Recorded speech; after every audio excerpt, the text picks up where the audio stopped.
Atlanta in the United States of Georgia have been reacting to what has been billed as a critical midterm election. Polls show the Republicans on track to gain control of at least one house of Congress in a set of midterms that could decide the political future of both President Joe Biden and his predecessor, Donald Trump, who has all but announced his intent to run for office in 2024. Some of the voters explained why they voted for their candidates. What brought me out here to vote today is because of my ancestors. A bunch of my ancestors, whether they were black or women, were not able to vote. So I think God put me here at this particular time to carry on that torch for them. I want to see the change I want.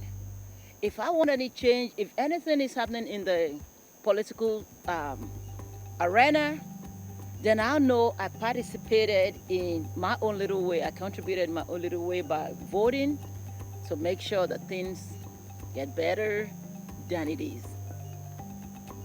Well, I noticed that some of the candidates that have been up for office recently are into mudslinging and negative campaigning and things like that.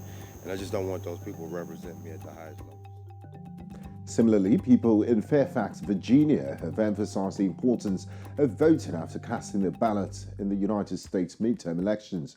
In these elections, Republicans are chasing a congressional majority that would paralyze President Joe Biden's agenda and serve as a springboard for another White House run by former President Donald Trump.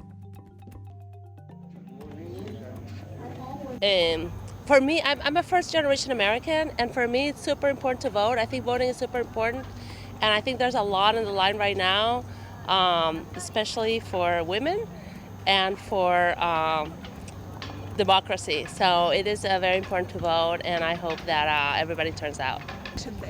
Well, I'm anxious. I'm a Democrat, and I'm anxious that the Republicans seem to have the upper hand, but I'm really hoping that we come through. And in this area, we'll be fine. In Fairfax County, the Democrats will do fine. I'm more worried about Pennsylvania, Georgia, Ohio, and those sorts of things.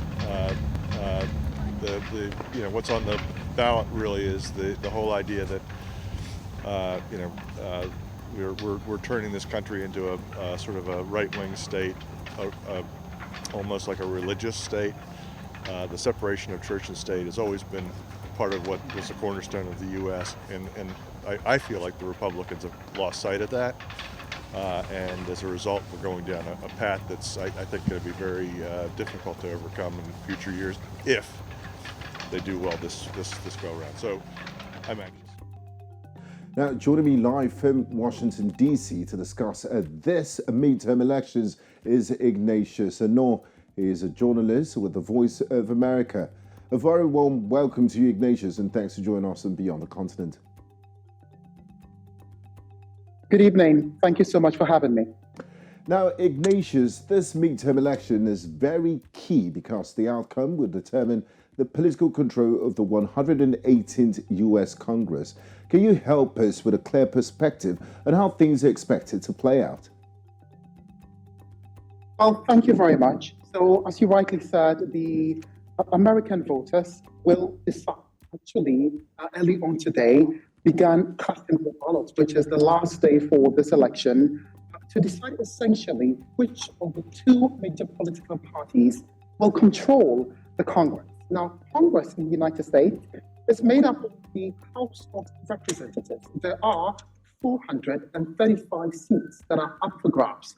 The Constitution states that within 2 years of administration, those seats again should be re-elected. And then we have the Senate. There are 100 senators in the US Congress. 35 of those seats are also up for grabs. You should know that currently the Democrats, which has its President Joe Biden at the White House, has a slim majority in the House. There's 50 senators, and then also there's 48 for the Democratic Party, with 2 independent candidates caucusing for the Democratic Party. So what is critical about this election is that a win for either side will determine which of those political parties takes absolute control of Congress. And, you know, it's very key with regards to the passage of legislation. And so it's it's an election which has very high stakes for activists and indeed voters in the country. Very important indeed and high stakes to determine whether policies will go through or not. Now, Ignatius, this will be the first election affected by the redistricting that followed the 2020 elections and the controversy that it brought. Will this have any significant effect on this particular poll? Well, so this election is also the first time since the U.S. Capitol, that you can see right behind me, was besieged on January the 6th of 2021. So again, the future of democracy in this country is also one of the key issues that voters are paying a particular attention to. Because again, it's been a total red and blue, which is the Democrat and Republican. And so again, it's really to get an idea of exactly where the country is heading, especially with conversations around possible run for President Donald Trump. He campaigned for some of his candidates in Ohio over the weekend, where he talked about the fact that he would make some big announcement on November the 15th. And according to analysts, it could perhaps be an announcement that he will be running. Whereas today, President Joe Biden talked about his optimism as far as the Democratic Party taking control of either the Senate or House of Representatives is concerned in this midterm elections, with 2 years to go for him to end his first term. Now, Ignatius, I'm glad you mentioned the possibility of former President Trump effect in these elections. Now, in these elections, Republicans are chasing a congressional majority that would paralyze President Joe Biden's agenda and serve as a springboard for another White House run by Donald Trump. What are your expectations, and are the people, is there a large interest in the midterm elections and in terms of turnout and voter participation? So as of yesterday, which was Monday the 7th, over 40 million Americans had cast their votes. This is 47 out of 50 states. So it talks to you about how important this midterm election is for the people of this country. We will be able to know exactly where the poll or the results are heading when polls close. It closes at 6 p.m. for some of the states, that's 6 p.m. Eastern time, and spans up to 1 a.m. Eastern time for those who live in states like Alaska. So the results will begin to trickle in when, counting is done.